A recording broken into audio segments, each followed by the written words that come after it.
വയനാട് തലപ്പുഴയിലെ ജനവാസ കേന്ദ്രത്തിൽ നിലയുറപ്പിച്ച് കാട്ടാന. കഴിഞ്ഞ ദിവസങ്ങളിൽ ഇറങ്ങിയ ആനയാണ് താഴെ ചിറക്കർ പ്രദേശത്തേക്ക് വീണ്ടും എത്തിയത്. ആനയെ മയക്കുവെടി വെച്ച് പിടികൂടി ജനവാസ കേന്ദ്രത്തിൽ നിന്ന് മാറ്റണമെന്നാണ് നാട്ടുകാരുടെ ആവശ്യം. സുർജിത്ത് അയ്യപ്പത്ത് വിവരങ്ങളുമായി. സുർജിത്ത്, നിലവിൽ എന്തെങ്കിലും നടപടിയിലേക്ക് വനം വകുപ്പ് കടക്കുന്നുണ്ടോ? ആശങ്ക തുടരുകയാണല്ലോ. തീർച്ചയായും കഴിഞ്ഞ 18 ദിവസമായി ആശങ്ക ഈ താഴെച്ചിറക്കര എന്ന് പറയുന്ന ഈ പ്രദേശത്തുണ്ട് എന്നുള്ളതാണ്. തോട്ടമേഖലയാണ്, തേയിലത്തോട്ടത്തിലൊക്കെ ജോലി ചെയ്യുന്ന ആളുകളുണ്ട്, കൃഷിയെടുക്കുന്ന ആളുകളുണ്ട്. ഇതിനെല്ലാം തന്നെ ബാധിക്കുന്ന വിധത്തിലാണ് ഇവിടെ കാട്ടാന ശല്യം രൂക്ഷമായിരിക്കുന്നത്. ഒരു കാട്ടാനയാണ് കഴിഞ്ഞ ദിവസങ്ങളായി എത്തുന്നത്. ഇന്ന് രാവിലെ ഉണ്ടായിരുന്നു, ഇന്നലെ രാത്രി ഉണ്ടായിരുന്നു. വനംവകുപ്പ് ഉദ്യോഗസ്ഥരെത്തും, പടക്കം പൊട്ടിക്കും, കാട്ടിലേക്ക് അയക്കും, തിരികെ എത്തും. അതാണ് ഇവിടുത്തെ അവസ്ഥ. എന്തായാലും ഇവിടുത്തെ ആളുകളെല്ലാം തന്നെ വലിയ ഭീതിയിൽ തന്നെയാണുള്ളത്. ഇവിടുത്തെ നഗരസഭയുടെ മുൻ ചെയർമാനും ഇപ്പോഴത്തെ ഇവിടുത്തെ കൗൺസിലറുമായ പ്രവീജ് നമ്മോടൊപ്പം ചേരുകയാണ്. എത്രമാത്രം ആശങ്കയുണ്ട് ആളുകളെ സംബന്ധിച്ച്? വളരെയേറെ ആശങ്കയിലാണ്. ഓരോ ദിവസവും വളരെയേറെ ബുദ്ധിമുട്ടിയാണ് ഇവിടെയുള്ള ആളുകൾ തൊഴിൽ ചെയ്യാൻ വേണ്ടി പോകുന്നതും അതുപോലെ തന്നെ കുട്ടികളെ സ്കൂളിലേക്ക് പോകുന്നതും വളരെയേറെ ബുദ്ധിമുട്ടാണ് ഈ ആനയുമായി ബന്ധപ്പെട്ടിട്ടുണ്ടായിക്കൊണ്ടിരിക്കുന്നത്.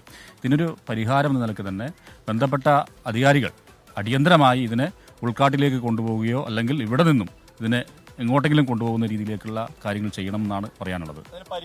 പരിക്കുണ്ട്. അത് ഒന്ന് വെച്ചിട്ടുണ്ടെങ്കിൽ വാർദ്ധക്യ സഹജമായിട്ടുള്ള ഒരു പ്രശ്നവും ഈ ആനയ്ക്ക് ഉണ്ട്. അതുപോലെ തന്നെ അതിൻ്റെ തലഭാഗങ്ങളിൽ 3ഓളം ആന തമ്മിലുള്ള കുത്തിൻ്റെ ഭാഗമായിട്ടാണ് തോന്നുന്നു ഓട്ടയുണ്ട്.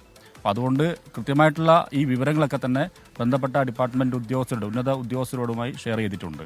വനംവകുപ്പ് ഇവിടെ ക്യാമ്പ് ചെയ്യുന്നുണ്ട്, ഈ പ്രദേശത്ത് ക്യാമ്പ് ചെയ്യുന്നുണ്ട്. നിങ്ങൾക്ക് ഈ ആനയെ ഇവിടുന്ന് പിടിച്ചു കൊണ്ടുപോകണം എന്നുള്ളതാണോ? എന്താണ് പറയാനുള്ളത്? തീർച്ചയായിട്ടും ആനയെ പിടിച്ചു കൊണ്ടുപോകണം. കാരണം വെച്ചാൽ 18 ദിവസമായി ആന ഇവിടെ തന്നെ കറങ്ങി തിരിഞ്ഞ് നടക്കുന്നത്.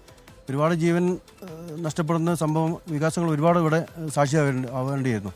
പക്ഷേ എന്തുകൊണ്ടാണ് ആന ഭാഗ്യം കൊണ്ടെന്ന് അറിയില്ല. നമ്മളൊക്കെ ഇടപെട്ടുകൊണ്ട് പരമാവധി ആനയൊക്കെ തുരത്തി കൊടുക്കുന്ന ഒരു ഇടപെടൽ നടത്തിയിട്ടുണ്ട്.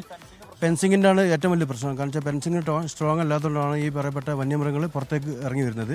തിരിച്ച് കയറിപ്പോകാനുള്ള ഒരു സംവിധാനം കൂടി ഫോറസ്റ്റ് അധികൃതർ ശരിക്കും ചെയ്യുമായിരുന്നെങ്കിൽ അതിനൊരു നല്ലൊരു സംവിധാനം ആവുമായിരുന്നു. അതില്ലാത്തതിന് ഏറ്റവും വലിയ വിഷയമാണ് ഈ പറയപ്പെട്ട വന്യജീവികൾ പുറത്തേക്ക് വരുന്നത്. എന്തായാലും ഇവിടുത്തെ ഫെൻസിംഗ് സംവിധാനം ഉൾപ്പെടെ കാര്യക്ഷമമല്ല എന്നുള്ള പരാതിയാണ് ഈ ആളുകൾ. ഈ ആന അക്രമാസക്തനല്ല എന്നാണ് മനസ്സിലാക്കാൻ കഴിയുന്നത്. മറ്റെന്തെങ്കിലും നാശനഷ്ടങ്ങൾ ആന വരുത്തുന്നുണ്ടോ?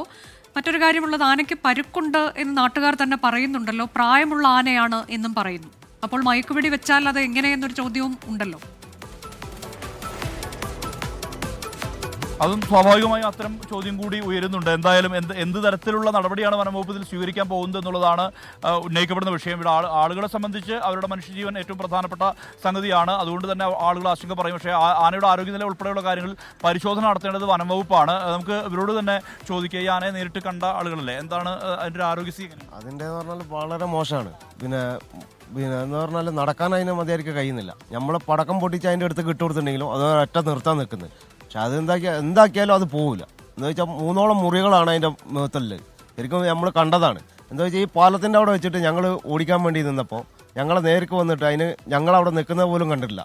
നേരെ പോയി തിരിച്ചു വരുമ്പോഴാണ് ഞങ്ങളെ കണ്ടതിന് ശേഷമാണ് ഞങ്ങളെന്താക്കി പടക്കം പൊട്ടിച്ച് ഇതിലെ ഓടിച്ച് 3ാമത്തെ കാട് കയറ്റി പിറ്റേന്ന് തന്നെ നമ്മൾ പോയതിൻ്റെ ബാക്കിൽ തന്നെ തിരിച്ചു വന്ന്. ഇതാണ് അനുജ അവസ്ഥ. കാരണം അദ്ദേഹം പറഞ്ഞ പോലെ തന്നെ ഇത് തന്നെയാണ് അവസ്ഥ. കാരണം ഈ ആന ഉള്ളത് തന്നെ വലിയ ആശങ്കയാണ്. അതിന്റെ നടപടി എടുക്കേണ്ടത് വനംവകുപ്പ് ഉദ്യോഗസ്ഥരാണ്. വനംവകുപ്പ് ഉദ്യോഗസ്ഥർ ഇവിടെ ക്യാമ്പ് ചെയ്ത് പ്രവർത്തിക്കുന്നുണ്ട്. അവർ ഈ ആനയെ തുരത്താനുള്ള നീക്കം ഉൾപ്പെടെ എങ്ങനെയാണ് അവിടെ നിന്ന് ആനയെ മാറ്റാൻ കഴിയുന്നത് എന്നുള്ളതിൽ വനംവകുപ്പ് എന്ത് നടപടി സ്വീകരിക്കുമെന്നുള്ളതാണ്. ആനയ്ക്ക് പ്രായാധിക്യമുണ്ട്, കൂടാതെ മുറിവുമുണ്ട് എന്നുള്ളതാണ്. തലപ്പുഴയിൽ ജനവാസ കേന്ദ്രത്തിലാണ് കാട്ടാന നിലയുറപ്പിച്ചത്.